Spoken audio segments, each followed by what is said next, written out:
Hello there, welcome to Market Call. David Burrows is on the show today, President and Chief Investment Strategist at Barometer Capital Management. Great to see you, David. Great. He will take your all calls, emails and tweets on North American large cap, and there's the number, 1-855-326-6266. David, Bombardier in the news today, the stock taking a major hit. They're cutting their revenue and profit forecast, and we saw that according to the latest filings, your shop, Barometer, has been one of the major sellers lately of Bombardier. You kind of dodged a bullet there, I guess. Well, look, we use stops on every position we own. And if something isn't working out, it's gone. And the reality is you've got space for 30 or 35 names in a portfolio. If it's not working, you make your exit. So this is a position that we cut back quite some time ago. And it was a good position for the firm for a long time. Roughly, let's put up a chart. What price roughly did you sell out of Bombardier? We were sellers in the high fours. Okay. So this was a while ago, but this was a big position for us for a long time. And what cooled you on the stock? Why did you decide to part with it? Look, in the end, we look deeply at fundamentals, but if price isn't doing what it should be doing, given what we think we know, it's our job to make an exit. So we run stops, and it was ultimately the stop loss that took us out. What about Bombardier? Would you be interested in it now? Look, if stocks are getting hurt in a bull market, there's other things to do. There's no use in trying to pick bottoms. When there's problems, they last for a long time. You've got an army of unhappy shareholders at this point, all of them just hoping to get their price back out of the shares. This stock would have to do a lot of work. There'd have to be a lot of positive change in the fundamentals for us to put the position back on. David, broadly, how do you view the market right now? Is it overpriced? So our view has been consistent. Right from the beginning of last year, had a strong belief that we had a bull market correction in 2018. We are in the midst of a secular bull market in equities that is getting stronger. People think about the market being the S&P 500, which broke out to new highs in 2013 and has been making its way higher since. Mm-hmm. But interestingly, Andy, markets around the world, many of them are just breaking out of multi-year sideways, choppy markets. Mm-hmm. So many of the European markets, something like France or Switzerland, Taiwan has made the first new high since 1997. Wow. Japan has made the first new high since 1991. So the breadth of the advance in stocks globally is expanding. More and more markets have joined the rally. And I'm not saying the market can't pull back. I would fully expect that you'd see a 2 to 5% correction at some point over the next few weeks. We've had I think it's been since October the 1st, since we had a 1% pullback in the market. But I do think that the global economy is slowly beginning to reaccelerate. Markets have anticipated that over the last little while. And I think that 2020 is probably a pretty good year for stocks. Wow, you said that Japan has now got back to where it was in 1991. Yeah. Yeah. So when stocks go sideways for a long time and break out, it's the beginning of something. If a market does the same thing, it's the beginning of something. So the breadth of demand for equities is broadening across global regions. And frankly, for the last 10 years, equities have been in redemption in the U.S. What do you mean, sorry? Well, ultimately, people have been sellers of stocks for 10 years and big buyers of bonds. And in the last couple of months, we've seen a nice resurgence in buying in equities. If you look at net purchases or redemptions in mutual funds and ETFs, last year there was $400 billion of buying in the bond market at the lowest yields in a generation. I think that the risk reward is in equities. David Burrows is our guest today. David is President and Chief Investment Strategist at Barometer Capital Management. He's answering your questions on North American large caps, 1-855-326-6266.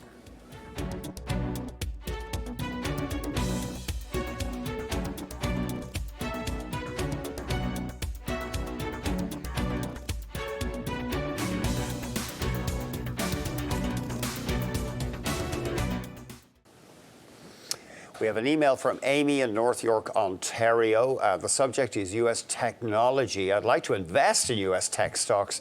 Is software a better choice? A lot of the FAG stocks are too expensive for a retail investor like me. Well, look, we quite like software. Technology as a sector and a theme is one that we're going to continue to be focused in. We're all about finding structural themes and revaluations. Software has been being revalued for years because we went from selling software once as a new version to software as a subscription, which of course is worth a lot more when you're getting paid monthly. Companies like Microsoft pushing things into the cloud. So that's interesting. So we like software. You can buy IGV, the software ETF, and get a basket. You could buy a Microsoft or a Salesforce.com. If I were to pick one for this upcoming year, I think I'd pick something a little more cyclical. So I would look at something like Lam Research, and Lam Research makes semiconductor equipment. What's the symbol offhand? Do you know? LRCX. LRCX. Carry on, sorry. And so LRCX, Lam Research, makes equipment that help to make semiconductors and memory chips. And as we're reaccelerating and moving more toward 5G, there's a lot of new equipment that needs to be purchased. Semiconductors are a little bit more economically sensitive than, say, software, which is sort of steady month to month. And there's Lam Research and Applied Materials are the two really big ones, and I would focus in that area.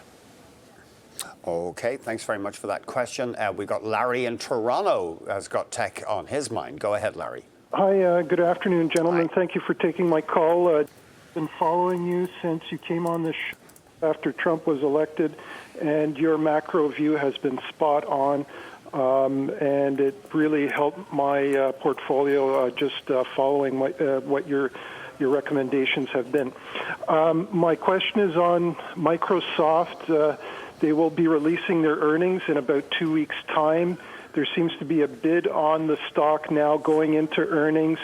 They kind of were trading in line with QQQ the last 5 months, so that outperformance they had before kind of trailed off. But are they in for a little bit of outperformance again here? Thank you. Sure.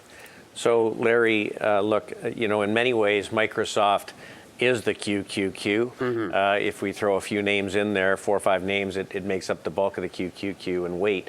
But I think that Microsoft looks very strong. This is a company, if you had to pick 5 stocks, this would probably be one of them.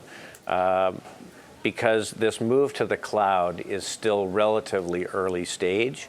And Microsoft had a natural advantage over Google and Amazon in that they've got this giant enterprise sales force. Their ability to go into enterprise customers and sell them cloud-based solutions is really strong. I think that cloud is going to continue to grow at between 20 and 30% a year, probably for the next 5 years. So, the multiple has expanded. It's 33 times earnings, but there's great visibility in the business. So, look, I would expect them to report a pretty strong number. And as I said, I think the market could pull back, 2 to 5% at any point in time. But over the course of the year, I think that Microsoft's going to perform really well. We have an email from Sean in BC. Sean has a classic question. CP Rail versus CN Rail. I'd like to average into a Canadian railway. The horizon is 15 years. Would you prefer doing so with CP or CN? A decade and a half. Well, that's a great question. Okay, so the first thing to know is we talked about things that consolidate for a long period of time and then break out. CP was at $220 in 2014. It broke out from $220 in the fall of last year.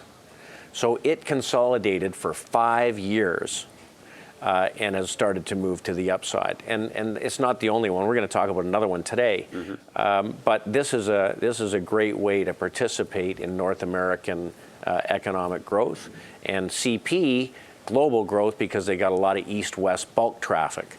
So I would say that CP is a great name to own. It's been outperforming over that time frame anyways, yeah, 3 years. It has. Yeah. CNR is more north-south traffic. I think that the CP has a little bit more capacity as the economy picks up.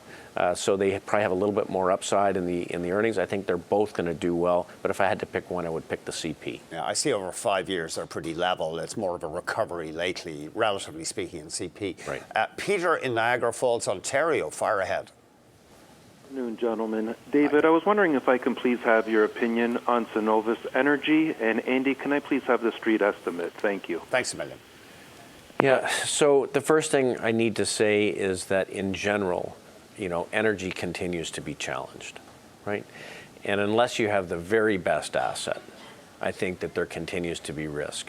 And right or wrong, companies like BlackRock, with their $7 trillion in assets, are forsaking energy as a sector they want to invest in. And for those that are investing in energy, the Canadian oil patch is challenged because there's a lot of attractive targets in the U.S. That don't face the same political challenges that we face here. Cenovus has been trying to base out in between $10 and $14, still trading below a long-term declining moving average. I think that the energy space needs to do more work. Energy stocks had a bounce at the beginning of the year because we got through tax loss selling. Right. We'll see whether it follows through. If I had to pick one name, I would probably buy Canadian Natural Resources, CNQ. It's really the best quality name. They have tons of free cash flow coming. Their big investments have been made, and it's behaving not only better than the energy sector, but since August, it's been outperforming the stock market, the S&P 500, which is unusual for an energy name. So it's a leader in a group that is sort of underowned. Okay. The street likes Cenovus, but they're not head over heels. There are 17 buys. There are 7 holds, 1 sell. Average target just over $15. The stock around $12.50 today. Peter, thanks for the question. We're going to be back with David Burrows of Barometer Capital Management. The topic, North American large caps. The number, 1-855-326-6266.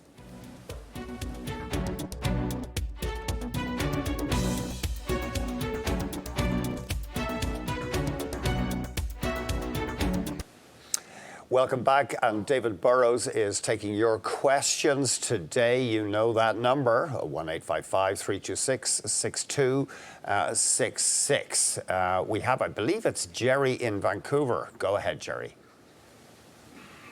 David, I'm looking at CVS Health. It's getting close to its 52-week high.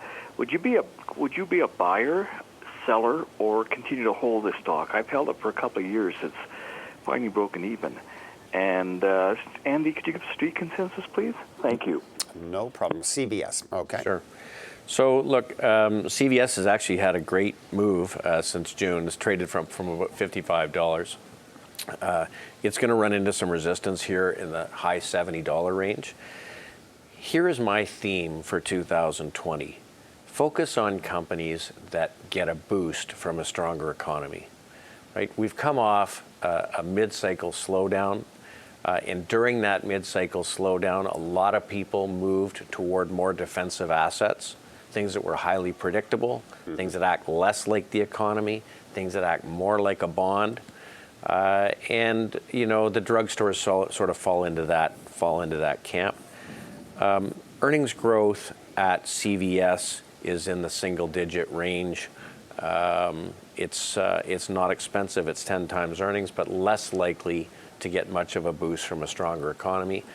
It's had a nice move. I would consider, if you have it, you can hold it, but I think that it's probably going to underperform the market over the next year. Okay. Thanks very much for the question, Jerry. Richard in Lethbridge, Alberta, fire ahead. Thank you for taking my call. I'm just curious about comparing a financial to, I'm not sure where to put J&J, pharma or healthcare, but Visa to J&J. So I don't know what to pick between the two, or maybe they're both good. I sure would appreciate your opinion. Thank you very much. Sure. Visa. So Visa is a company that we've recommended on Market Call many, many times over the last few years because it really is benefiting from this secular multi-year theme in moving transactions to digital. And there are a few key gatekeepers, and Visa really is the giant, right? The growth in digital transactions is going to continue to grow rapidly, and you see it in their revenue growth. If I were to compare that to a J&J, which basically has flat revenue growth, I think that if you're looking for a grower, then Visa is your name. It's got global exposure, and of course, all of the major new technologies and consumer-based fintech link into Visa. So I think that Visa is a great way to play technology and financials. And J&J is going to be more of one of those defensive names I talked about earlier that maybe will underperform the market over the year. Maynard in Vancouver, go ahead, please. For taking my call, I'm wondering about Berkshire Hathaway. I'm wondering how many U.S. banks Warren Buffett's actually bought up. Are they operating banks, or are they creating new ones, or what's their actual share price? And is there an existing program that keeps senior safe in the latter years? Is it done by a stock exchange, or I think it should be? I just wanted to mention it once, and I never do. So, what effect would that have on Berkshire Hathaway stock? Thank you. Thank you very much, Maynard. Maynard likes to ask multifaceted questions. What's your thoughts They were coming at us quickly. What's your thoughts on Berkshire Hathaway? Look, so a lot of people talk about how Berkshire underperformed last year, underperformed the market. Look, Berkshire has a wonderful portfolio of assets. Burlington Northern right at the center of it, and should perform well in a strengthening economy. Stocks just breaking out to new highs, consolidated basically since December of 2017 in a range. And like many industrials or holding companies starting to break out, I think that they're lugging a lot of cash and they're looking to make some acquisitions. It was interesting in fall of 2018, when the market was cratering, Berkshire put more money to work over those 3 months than they had put to work in years, and made some great purchases. So I'd be a buyer of Berkshire here. I think that people can criticize them for holding as much cash as they have, but when they have that cash, they're able to make great purchases when the opportunities arise. So technically, it looks sound. I like their portfolio of holdings. They've got financial services. They've got industrials. I'd be a buyer. Carrie in Toronto, go ahead, please. Thank you for taking my call. Pleasure. David, considering your theme for the year, does Air Canada fit into that? How will it make out a year from now? So that stock's been hitting record highs. It has. So, Kerry, Air Canada is one of our very biggest holdings. It would be in our top 5 holdings as a firm, and it has been for a really long time. Air Canada made a lot of great moves along the way. They've upgraded their fleet to a very efficient fleet. They've added lots of routes, and that has been very helpful. The purchase of Aeroplan is going to be very accretive. It trades at a discount to other airlines, and I'm not sure that it should. So we like the stock. We think that there is room for them to continue to grow nicely. We think that there's upside to the expectations out of Aeroplan. And they've made a number of great acquisitions. So I'd continue to buy the stock. I think it is economically sensitive, and their planes are full, and they're making lots of money. At the end of 2011, the stock traded at 99 cents. What a run! We've owned the stock since just a little over $1. Oof, you're happy with the shares at almost 52 right now. Yeah. Andre in Chilliwack, BC, go ahead, please. Andrew, how are you? Happy New Year to both of you. Thanks very much. Happy New Year. Happy New Year. Please, the stock is Moodys. I agree with the analyst. We're in a great bull market, and I'm part of the army of green money makers.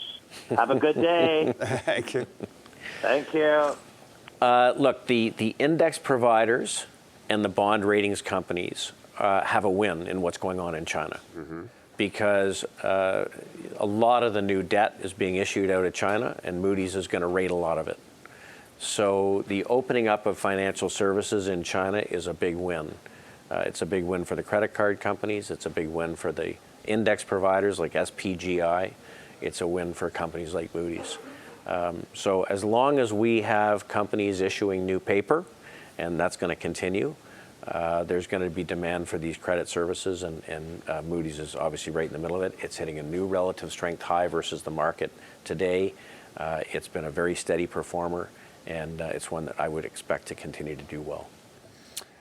Stay tuned. Past picks are coming up next, and David had 3 winners for you, including a pop of almost 50% on a financial services name. That's next.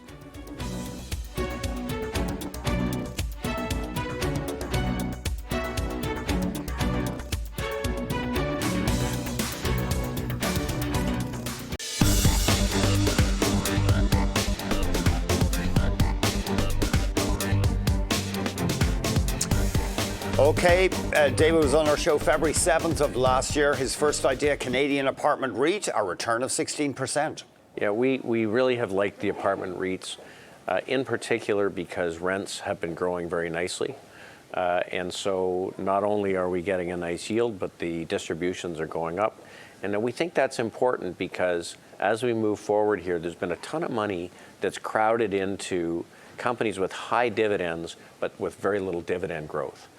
And the apartment REITs are growing their rents, in many cases, 9-10%. And so if we were to get sort of higher long-term rates over time, we want to own assets that pay us more as time goes by to offset the impact of higher rates.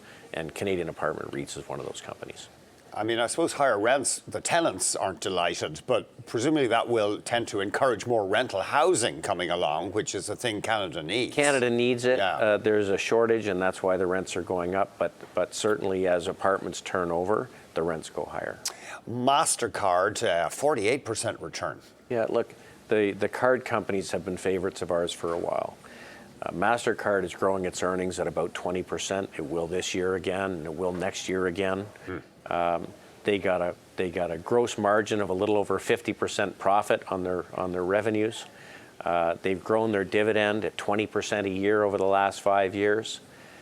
These are the kind of companies we want to own in this kind of environment. What about your preference, MasterCard versus Visa? Would you have a strong view? I'd own them both. You'd own them both, yeah. It's like Pepsi versus Coke, a classic question. Yeah. But no, importantly, right, if you get into a real secular theme, the 2 or 3 leading stocks should all do well, right? And they're doing well in different places, but we like them both for slightly different reasons. ServiceNow. Now, you have come out of that stock, but assuming you'd stayed in it, a return of something like 35%. Yeah, we came out of it in the summer last year. Stock pulled back from about 300 to just above 200. That's too much volatility for us. Frankly, we could probably own the stock now, but it trades at 100 times earnings. It's not inexpensive, but they run software as a service that companies would use to schedule services to their either internally or to their customers. It's a great business, but certainly had a big pullback through the summer. And as I said earlier, we use stop losses on all of our positions, and our clients are looking for a return with a risk characteristic they can live with, and some of these high multiple stocks, when they pull back, you got to know when to step aside. And it's looking expensive right now. Yeah, it is. Listen, it's a great company, and it fits into that software as a service theme. But in the pullback in the summer, we just had to come out. We will be back. David Burrows is our guest, President and Chief Investment Strategist at Barometer Capital Management. The topic, North American large caps. The number, 1-855-326-6266.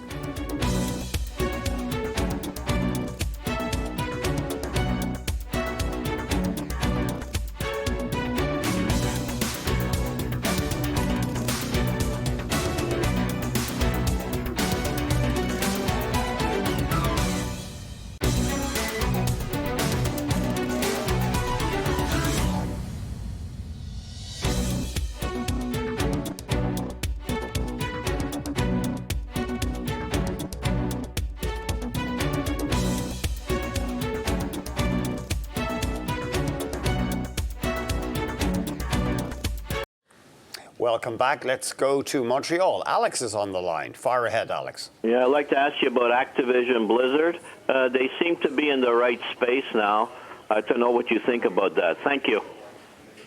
So this group, Activision, Electronic Arts, all went through a major correction through 2018. Activision got cut in half. Electronic Arts got cut in half. Activision had a pretty good sized drop in earnings, but it looks as though the earnings are back on track here. You've got new generations of games coming and platforms, and the group seems to have made a turn. So we don't currently own anything in the space. If I was going to choose one, I would be more likely to pick Electronic Arts currently. Oh, okay. Just a little bit more consistent from an earnings perspective. But they both are set up quite well, and as long as we're in a decent market here, they should participate. I'm more interested right now when it comes to software and enterprise software than I would be in the gaming software. Are you a video gamer yourself? I'm not. Me neither. No, I just I have enough on my plate. I look at a lot of red and green on my screen all day. It feels like a video game sometimes. Tony in Tillsonburg, Ontario, used to be tobacco country. I don't think they do much tobacco there now. Go ahead, Tony. Yes, I'd be interested in David's comments on Lightspeed. Relatively new company, but somewhat similar to Shopify in some respects. So like David's comments, please. Right. Lightspeed. Right. So Lightspeed is a company I haven't spent a lot of time looking at. Again, in the payment space, really attractive. Obviously, it's been a hugely successful issue coming in March of last year. And technically set up pretty well. It's something that I'd like to do a little bit more work on before I make significant comments. Oh, okay. So you're not committing really either way. Right now, you haven't had time to get your head around it fully. We're going to be back with David Burrows. He is taking your questions on North American large caps. 1-855-326-6266.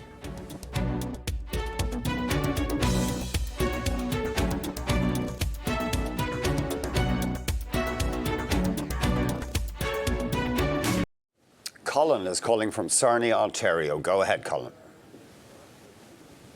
Good afternoon, Andy and David. Thank you for taking my question. Pleasure. And David, thank you for making time for us hardcore home gamers. But my question's about Taiwan, the ETF. It seems like globally the ISMs are maybe bottoming and turning around. And I'm wondering if Taiwan would be where some smart money might flow, or is there more of a bigger Asian buffet type ETF that would cover more of the region if it goes into an upswing? Sure. So Colin, you may know my key focus is macro. Mm-hmm. So I'm looking at macro themes. I do run a fund that's only ETFs, and actually the Taiwan ETF is one of our holdings currently. I'm a big fan of the semiconductor cycle. And I think that both the semiconductor producers and the equipment companies are big beneficiaries of a little stronger economy, and of course this whole 5G cycle coming at us. When you look at the Taiwan ETF, EWT, and you've got the Korea ETF up there on the screen. EWT is the Taiwan ETF. Really what you're doing is you're buying Taiwan semi. Mm-hmm. It's 25% of the ETF. Now, I own some Taiwan semi personally, and I also own the Taiwan ETF. The whole region, Asia is looking more attractive. Japan is looking more attractive. Taiwan, if you look at it, and we were talking about this earlier, the Taiwanese market has just broken out of a range it's been in since 1997. Wow. Right? So just before when you break out of a range like that, that's not the end of anything. That's the beginning. Right. So I quite like it. I think that it should do well. I think that Asia as a group is something that you can be taking a look at. You could buy the Asia 50 ETF, which is AIA. Mm-hmm. I don't own that one currently, but it's making new highs. You could own the Japanese currency hedged ETF, DXJ. I think this year global stock markets may outperform the U.S. stock market, but U.S. stock market will do quite well also. What about specifically the Korean ETF, EWY? Okay, so the Korean ETF, and I know that you'd asked about Taiwan, the Korean ETF is really a play on Samsung. Oh, okay. So that's 25% of the Korean ETF. Now also in the Korean ETF you have LG, you have POSCO Steel, you have Hyundai, you have Kia, and the auto cycle seems to be doing a little bit better as well. Korea has gone through we talk about the China-U.S. trade problems. There have been some big trade problems between Korea and Japan, which seem to be clearing in some ways. So I like the Asia region. There's a number of names in the group. Dave is calling from Toronto. Go ahead, Dave. Thank you for taking my call. Pleasure. I want to ask about Uber.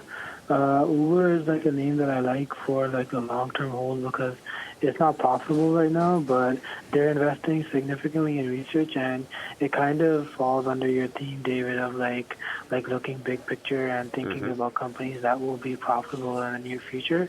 Yeah. So although it's not profitable right now, like, would you kind of buy it for like long term right now before it like goes like significantly higher and the price explodes, or are you just holding back because fear that they're not profitable right now? Thank you. So this is a battleground stock, a lot like Tesla. I don't own Uber. We don't own Uber. You hit on it. The problem is they're not making any money, and they're not going to make any money for quite some time. So you're making a bet on something in the future. And the reality is there's a bunch of companies that we can invest in right now that have tons of growth opportunity that are profitable and that we can take advantage of. And, you know, there will be opportunities to buy this stock. The problem is if you get into any kind of correction in the market, companies that are unprofitable have a lot more downside and a lot more risk. And so at this point, I think I would kind of steer clear of Uber. I'm not saying they aren't going to be successful, but there's a lot of people that have taken a much deeper dive into the fundamentals that believe that this is a company that's going to have some challenges making money. We've got John in Milford, Ontario. John, I see you when I'm in that part of the province regularly. What's your question, please? Good day, gentlemen. I would like your thoughts overall on the banks. I own most of them, and I'm up $25, $30 a share. And you were mentioning about putting stop losses. Is there a certain percentage you put on the stop losses when you put it on them? Well, John, it really depends on your time frame. You know, now I happen to use an old-fashioned kind of chart called a point-and-figure price chart. They're X's and O's, and they take a long time to learn how to read them, but they help to highlight significant inflection points where your odds of success making money change. Now, you can find inflection points lots of different ways. For a longer-term investor, I would use a 150-day moving average. I think it's better than a 200-day moving average, so that takes the last 150 days prices and it smooths out an index line. And if you're trading above a rising 150-day moving average, in general, the trend is your friend. And so that's what I would use for a longer-term investor as a stop loss. A shorter-term investor might use a 50-day moving average, but you're going to get stopped out a lot. Okay, and John, I also was thinking about asking overall Canadian banks. Yeah, overall, Canadian look, banks? We think that financial services this year does quite well. I prefer U.S. banks over Canadian banks currently, but we own BMO, we own National Bank, both doing quite well. But given a choice, you know, I'd probably pick a Bank of America or a JP Morgan, which I used as a recommendation a little while ago. It's just that the multiples are less expensive than the Canadian banks. They are global behemoths. JP Morgan has a technology edge on everybody. It's probably the best managed bank in the world. And the upside is probably a little bit more than in the Canadian banks. Okay. Roy is standing by in Parksville, BC. Roy, go ahead, please. Yeah, David, I'd like to have your opinion on Brookfield Asset Management. Would you be a buyer here? Thank you. Thanks a million. BAM. BAM has been just a wonderful holding for people. A lot like the success BlackRock has had in alternative assets. Brookfield Asset Management has done a wonderful job in building a portfolio of various types of alternative investments. Their business model is a good one. It's one of those companies. I said Microsoft is one of those companies you can own 5 stocks. You know, Brookfield Asset Management is one of those businesses. It could be one of your 5 stocks you own and just hold for a long time. Okay. Yeah, the stock. Yeah, it's just got such a consistent earning stream and such a diverse group of assets. All of them generating just steady, regular cash flow. And there's a lot of investors who want to invest in alternative assets that can't do it on their own, and Brookfield helps them to do that. Rick in Vancouver, go ahead, please. Oh, I'm calling about Comcast. I understand that later on this year they're getting into the streaming business, so I wonder if this would be a good thing to get into now.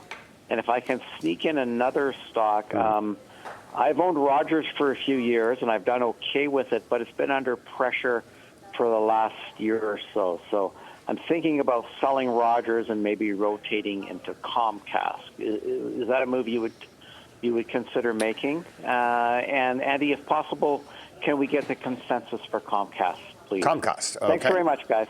Okay. So look, Comcast is a very steady performer. It's grown its dividend over the last year 15% a year. Earnings have grown very consistently. From a technical perspective, stocks traded basically in a range from December of 2017 until recently when it broke out to new highs. So it looks quite attractive technically. There are multiple areas, engines of growth in the business. Trading at 16 times earnings, a very reasonable multiple. The group as a whole is behaving well, and in general, Rogers is a relative underperformer in the group. I'd prefer Comcast. Why? Sorry, what draws you to Comcast? So I like the combination of assets and their opportunity in the streaming area. Sure.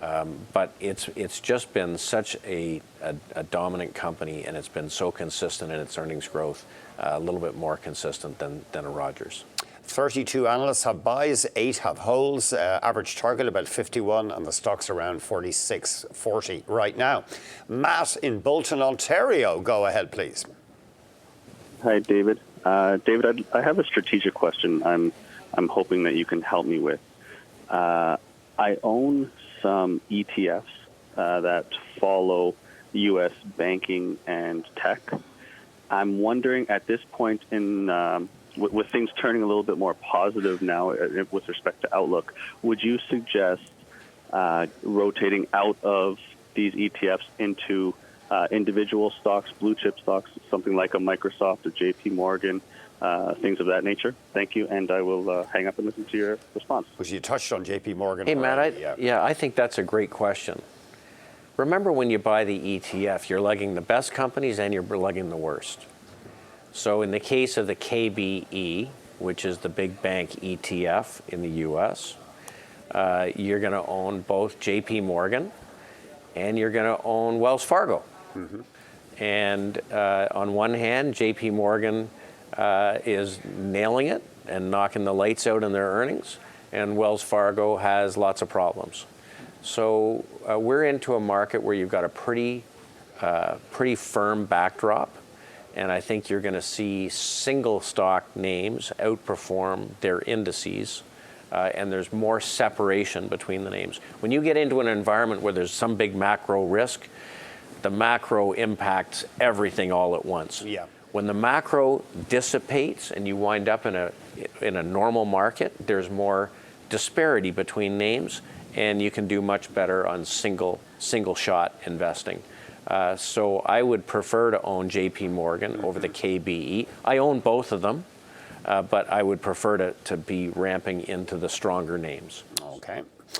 Frank has sent us an email, wants to know about Descartes Systems. What's your opinion? So we own Descartes. Descartes is in the logistics business, and it's effectively software as a service. 90% of their revenue is recurring. It's growing very rapidly. We're in a world where companies are looking to fulfill just in time and in the best way possible. And Descartes helps companies to decide how to get their products from their facility to market in the best way, both from a cost perspective and from a timeliness perspective. Online retail is a big new market for them. So it's a very expensive company, but it is a secular grower, meaning it will grow for many, many years. I think you need to use a stop on high multiple stocks, expensive stocks, but it's one that should benefit from this big structural theme in fulfillment. Art in Toronto has sent us an email, wants to know about Starbucks. I'm a long-term investor. I have Starbucks in my portfolio. What's your opinion? Again, secular growth stock. It's an absolute leader in its space. Starbucks is remarkable because they have so many different levers to pull.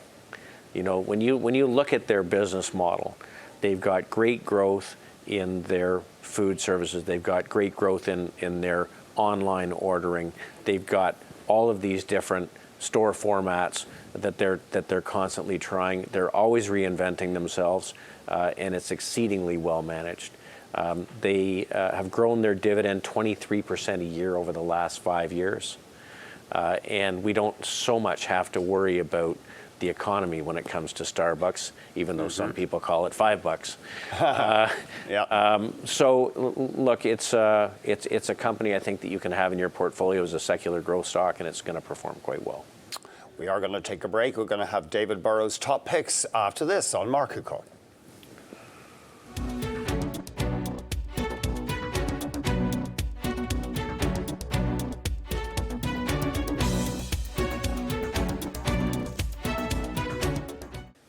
Top pick number one, Kansas City Southern, KSU. Okay, so we talked about owning economically sensitive companies. We want winners within their groups.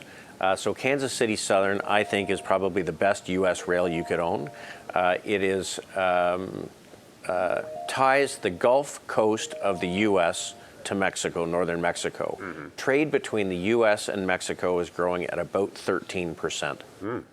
So it's got a secular growth backdrop with a cyclical reacceleration in growth. So two things going for it. Internally in the business, they have a cost reduction program going on that is going to help them take their operating costs down. When you looked at the most recent quarter, the industry had railcar loadings down about 7%. They were down 1%. So it benefits from U.S.-Mexico trade. We're going to get ratification of the U.S.-Mexico, the North American Free Trade, USMC. And so this is a company that we think will grow its earnings between kind of 15 and 18% for the next 3 years. And you can see the multiple expand along the way. Now, if you look at the technical picture, the stock traded sideways for 5 years. And while people were talking about us going into recession, it was quietly breaking out to 5-year highs. So I was using this to point to people to say, I don't think the railroads are telling us we're headed into a recession. Now, stocks consolidated recently and again broken out to new highs. So this is one that I would buy for both improving fundamentals in the business, secular backdrop, and improving technical picture. Your next idea, Nova Gold Resources, and it owns half of that potentially huge Donlin Gold project in Alaska. Yeah, now, for people who know me, this is an unusual stock for me to talk about. For one, I'm not a gold bug. However, I am big on structural themes, and the golds have been making a very nice turn over the last while. Nova Gold has this deposit in Alaska, which they own 50-50 with Barrick. It's, as it stands today, looks like it's kind of 40 million ounces, which would be the largest new deposit in the world. Do you notice we're sitting here in Canada, there wasn't one call about a gold stock today? Yes, that might be a so good sign. This is where people are, you know, and I know several resource-based managers who have retired in the last year because it's been so long since these things did well. But this is a great asset in a group that is hated. And if I were to pick a group that is best technically set up from a long-term perspective, the golds look like they can have a run. So our basic belief is we're headed into a reflationary cycle. That's good for financials, which we've talked about today. It's good for economically sensitive stocks. And I think that the gold stocks are set up actually to perform quite well. And you could buy, if you're a little more cautious, a Franco-Nevada, or you could buy a Newmont. But I think that you're going to see quite a good year out of this group. Okay, Nova Gold. Yeah, we should catch up again, as that is a significant project if it ever gets built, as you say. Rowe Price, the money management stock. Yeah, so look, we think it's going to be a good year for equities. We think we're in the midst of a secular bull market. We know that there have been steady redemptions out of equity managers. Rowe Price is an equity mutual fund manager. Their returns have been good, and their flows have been good, and that's what drives asset management companies. Stock has been best performing stock in its group. We own the stock, obviously. And I think that over the next couple of years, while we are going to see corrections, we're going to have pretty good markets. We've only just started seeing generic flows move back to equities. And so you want to go to the best company in a group that's become out of favor and is reasonably priced. And sorry, why do you think Rowe Price is a quality play on money management? Because through the period where equities have been in redemption, yes, they have had much better flows than the industry. Loyal customers And new money coming in, so they've had good earnings growth. If you get better markets, of course, they're charging a management fee on the assets that they're managing, so they get paid more money on the existing assets that they have, and then that success begets success, new money comes in the door and helps them grow the earnings. Do you think that the mania for indexing will end in tears because it tends to push a few highly weighted stocks higher? Look, I'm not sure that it's going to end in tears anytime soon. T. Rowe is an active manager, so they pick stocks. And this is a group that's been under pressure for a long time because everyone's been focused on the ETFs. But as I said earlier, you get into a bull market, single stock picking can do quite well. And I think T. Rowe is set up to benefit from that.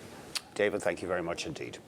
David Burrows has been our guest on a Market Call. The Encore airs Monday through Friday, 1 a.m. Eastern, 10 p.m. Pacific. And we're live Monday through Friday at 6 p.m. Eastern with Market Call tonight. Have a great day in the markets.